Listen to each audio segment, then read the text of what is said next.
السلام علیکم ورحمۃ اللہ وبرکاتہ۔ الحمد للہ وکفی وسلام علی عبادہ الذین اصطفی، اما بعد۔ عن عبد الرحمن بن ابی قراد رضی اللہ تعالی عنہ قال ان النبی صلی اللہ علیہ وسلم توضأ یوما فجعل اصحابه یتمسحون بوضوئه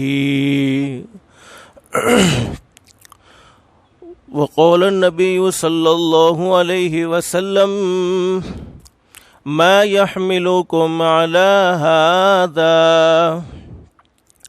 قالوا حب الله ورسوله فقال النبي صلى الله عليه وسلم من سره أن يحب الله ورسوله أو يحبه الله ورسوله فليصدق حديثه إذا حدث وليؤدي أمانته إذا اؤتمن وليحسن جوار من جاوره أو كما قال النبي صلى الله عليه وسلم۔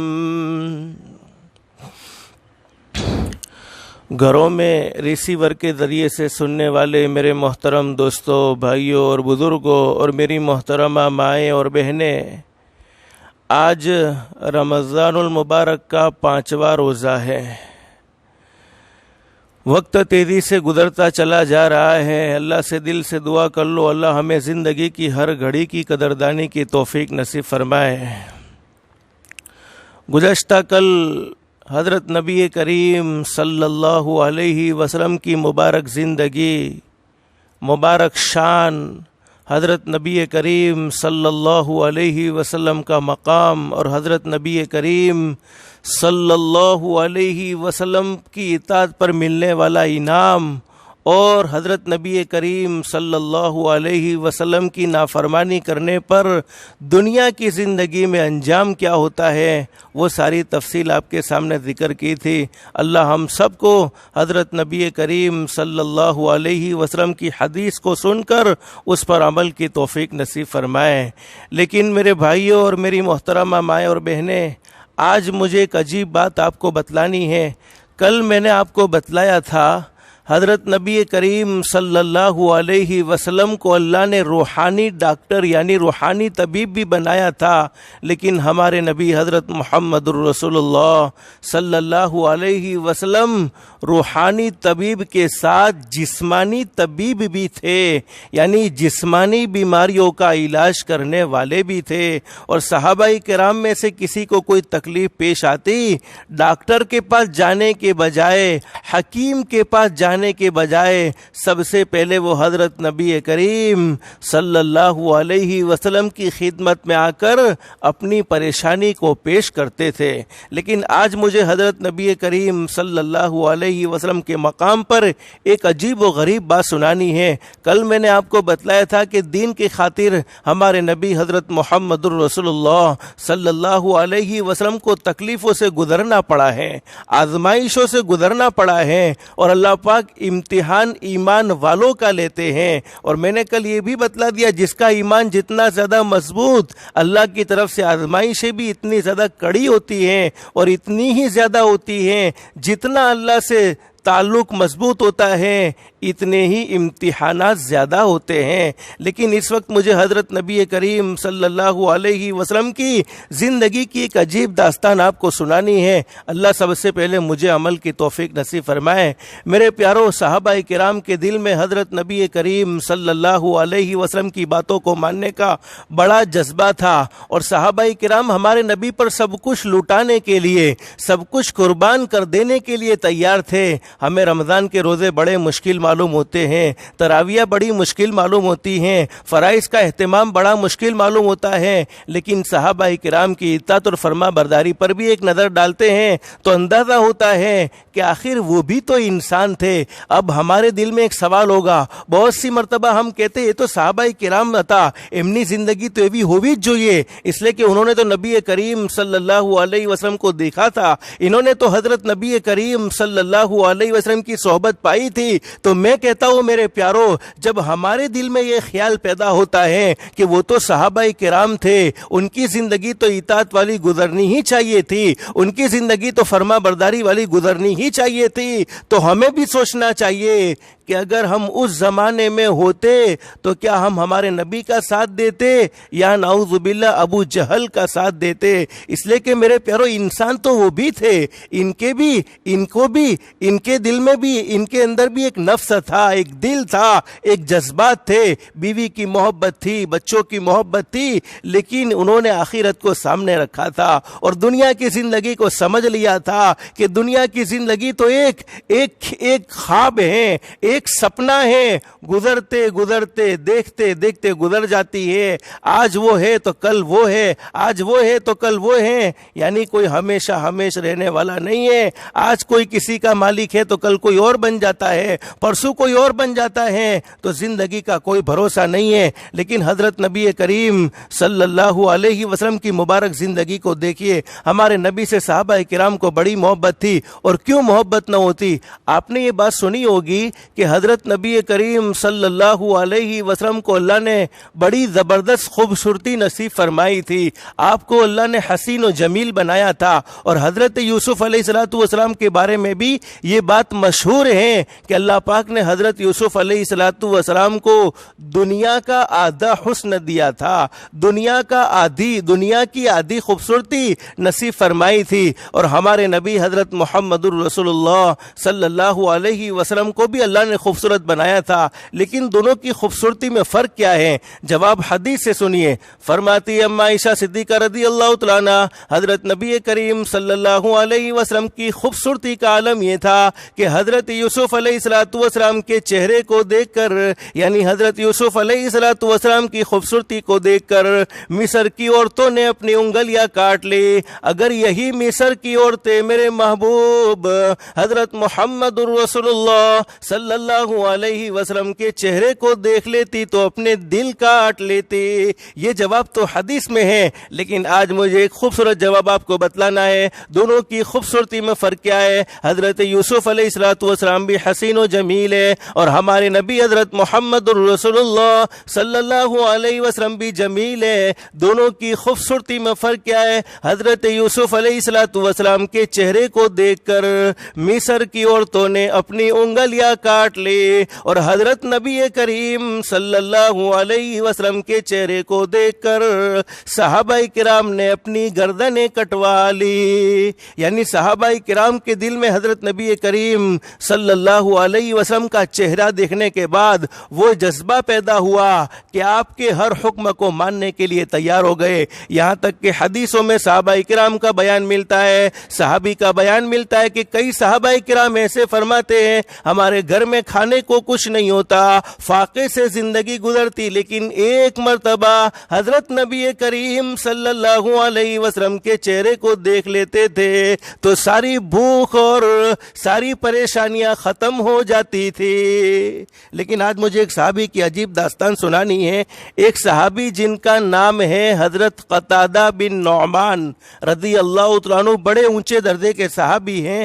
حدیث پاک میں لکھا ہے کہ غزوہ احد، رمضان المبارک کے مہینے میں غزوہ بدر پیش آیا، غزوہ بدر کے بعد غزوہ احد پیش آیا.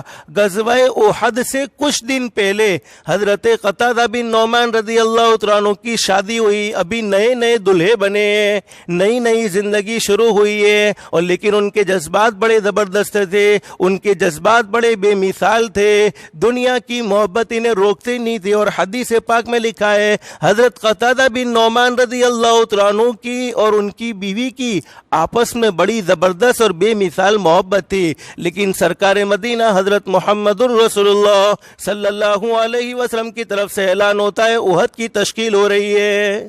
اب حضرت قتادہ بن نعمان رضی اللہ تعالیٰ عنہ تیار ہو گئے، اس لیے کہ نبی کریم صلی اللہ علیہ وسلم کے سامنے، حکم کے سامنے